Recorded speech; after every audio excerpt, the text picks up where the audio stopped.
ku mupaka munini uzwi nka Grande Barriere niho iyi miryango 105 y'abanyarwanda batahutse bava muri Repubulika Iharanira Demokarasi ya Kongo igizwe n'abantu 328 bari bamaze imyaka myinshi mu buhungiro batashye. Ndio ninatoka Kongo.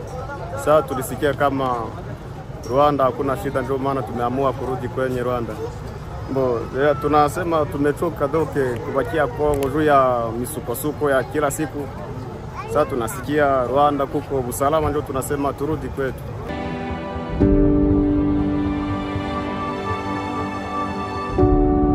Turajyango mutubwire kuri abanyarwanda bagarutse mu gihugu cyabo, ese ni bangaye, hanyuma harakurikiraho iki nyuma yuko bahisemo gutahuka? Murakoze. Aba banyarwanda baje ari 314 barimo abagabo, abagore n'abana, baje bavuye muri Repubulika Iharanira Demokarasi ya Kongo, boroherejwe kugera hano n'umuryango wa HCR, ariko bakirwa na Minema n'akarere.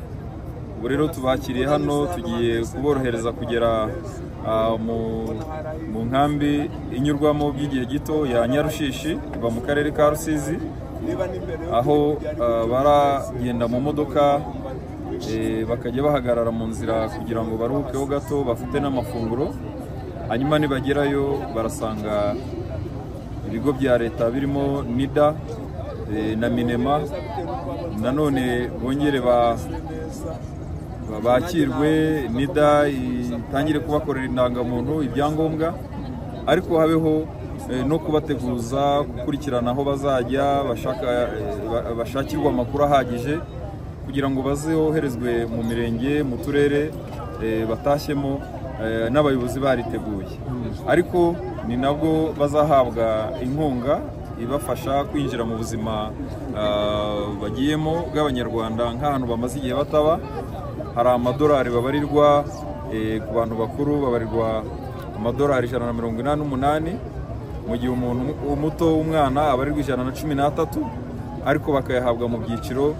Birumvikana hari ayo bahabwa bahaguruka, hanyuma bazagerayo imirenge imaze kwemeza ko bahageze, ko bakiriwe, maze gukora raporo bagahabwa asigaye.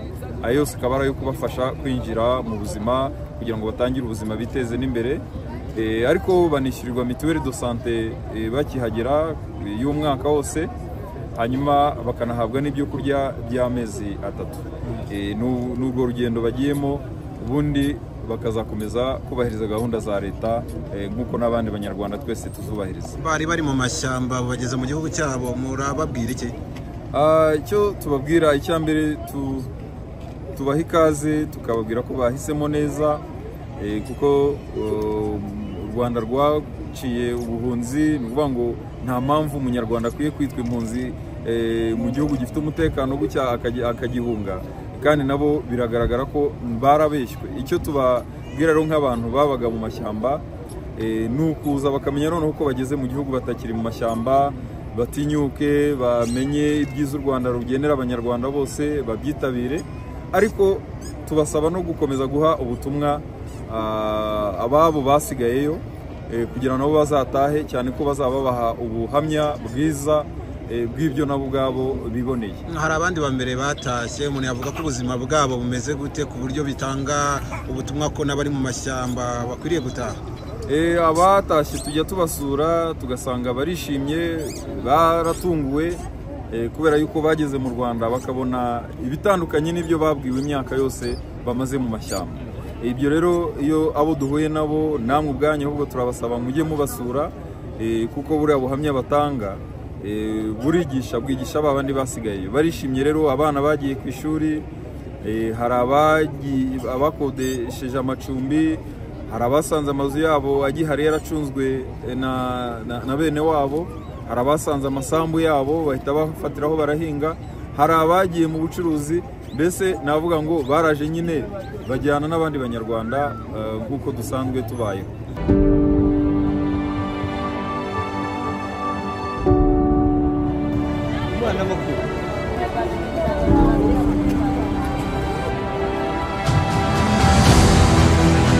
mbaha ikaze iwanyu. Ntabwo tubafata nk'abahunze ahubwo murahungutse. Iwanyu ni mu Rwanda. Twari tubategereje, duhora tubategereje igihe cyose ngo muze dufatanye kurwubaka. Kubaka u Rwanda rero bisobanuye kwiyubaka namwe ubwanyu, kuko iyo mubayeho nk'impunzi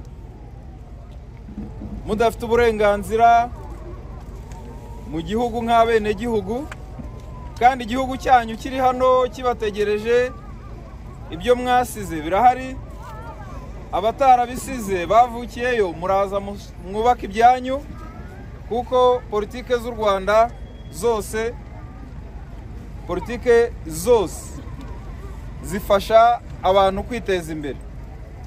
Hari politike z'ubucuruzi, hari politike y'ubuhinzi, hari politike yo kurengera abatishoboye, hari politike y'uburezi. Ibiri mu Rwanda byose byubakiye ku muturage. Ni ibyo kugira ngo wowe ubwawe utere imbere. Kandi buri mwaka turabisuzuma tukareba ko buri muntu afite aho yavuye, afite n'aho ageze mu gutera imbere. Rero icyo twishimiye ni uko mwebwe mwafashe icyemezo. Mwafashe icyemezo kandi hasigaye abandi. Ntimwikange, mu Rwanda ni amahoro. Ntabwo muzongera kumva ibintu bibakanga bibabuza gusinzira. Ntabwo muzabyumva byasigaye hariya mwahoze.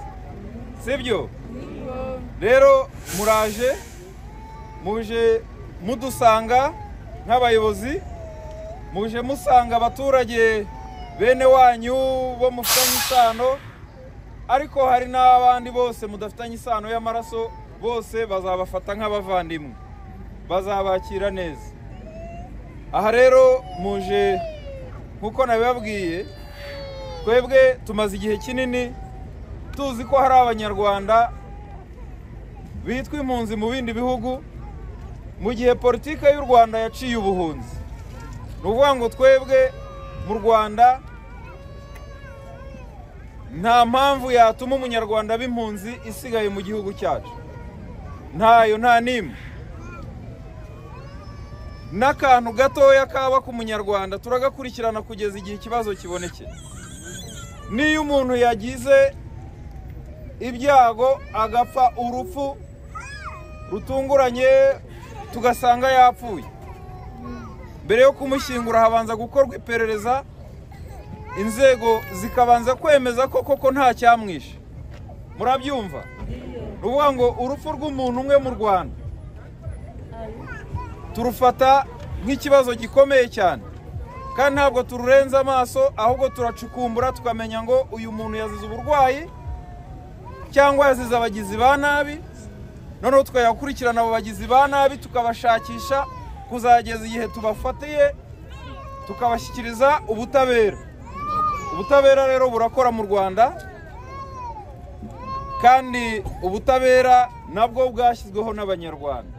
Duhora tuvugurura amategeko kugira ngo umunyarwanda wese yibone mu gihugu cye neza, atekanye kandi ayobowe mu buryo yagizemo uruhare. Ibi rero tubibabwiye kugira ngo tubatinyure, tubabwize ukuri, kuko aho mumaze iminsi mwabwiwe byinshi bidafite aho bihuriye n'ukuri, ariko mwe mukabifata nk'ukuri. Ubu rero mugiye kubyibonera. Aha mubona izi modoka mureba nziza zirabategereje. Ntabwo muzongera gukora urugendo rw'amaguru kereka muri siporo cyangwa mwabishatse.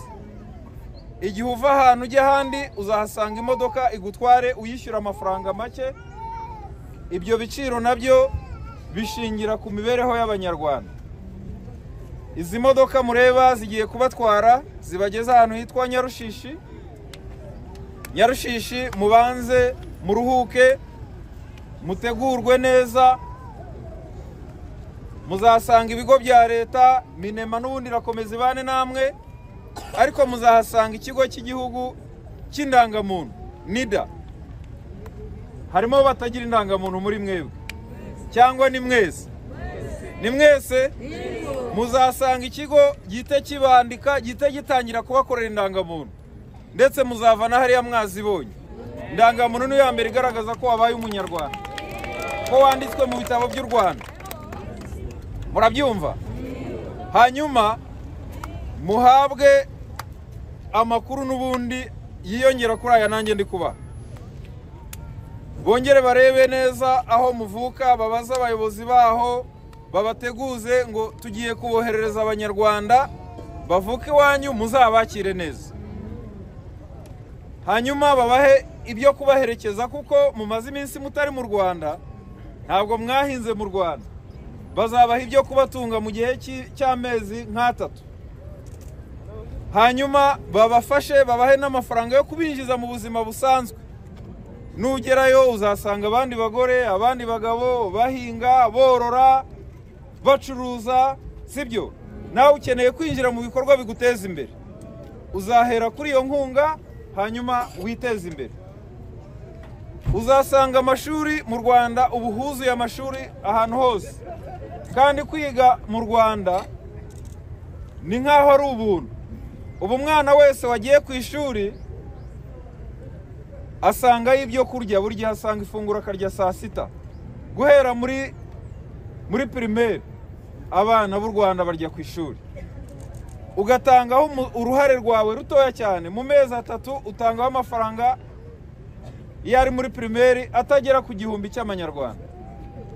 Nta nubwo ndabizi ko ni munsi y'umubyizi wawe.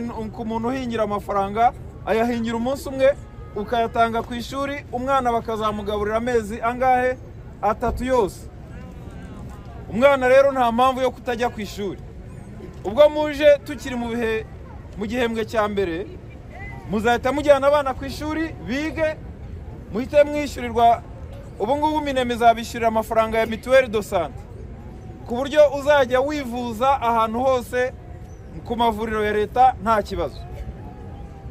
Ibyo rero nabasogongezaga, n'ibindi byinshi muzasanga banke zarageze mu mirenge yose, usanga umurenge sako, sibyo?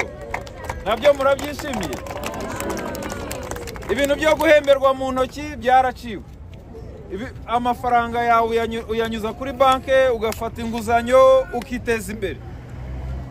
Umutekano ntabwo tuwurebera gusa mu basirikare n'abapolisi, ahubwo n'abaturage nabo bishyiriyeho uburyo bwo kwicungira umutekano, amarondo, ku buryo uba utekanye ahantu hose. Nagira ngo mbahe ikaze, mbasogongeza ku byiza by'u Rwanda, ariko mbasabe nama. Hari abafite telefone uyu munsi, hari n'abarazigura, hari n'abazazigura mu minsi iri imbere. Mukazakomeza kuvugana n'abantu basigaye.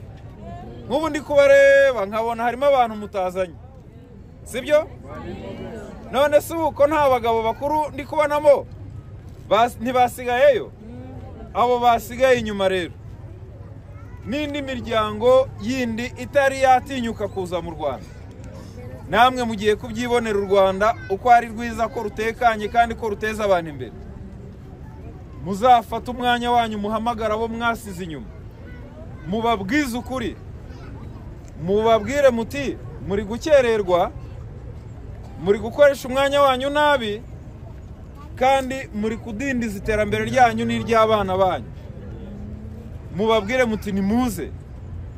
Bizadushimisha igihe abanyarwanda bose bazaba bari mu gihugu, ugasohoka uko wabihisemo, kuko no gusohoka murabyemerewe binyuze mu nzira zemewe n'amategeko, ukagenda utitwa impunzi, ahubwo ugiye gucuruza cyangwa ugiye guhahira umuryango wawe. Impunzi zo ntabwo reka ahubwo tujye twakira impunzi zo mu bindi bihugu tuzifashe, ariko nta mpamvu y'umunyarwanda kwitwa impunzi kandi u Rwanda rwaraciye ubuhunzi.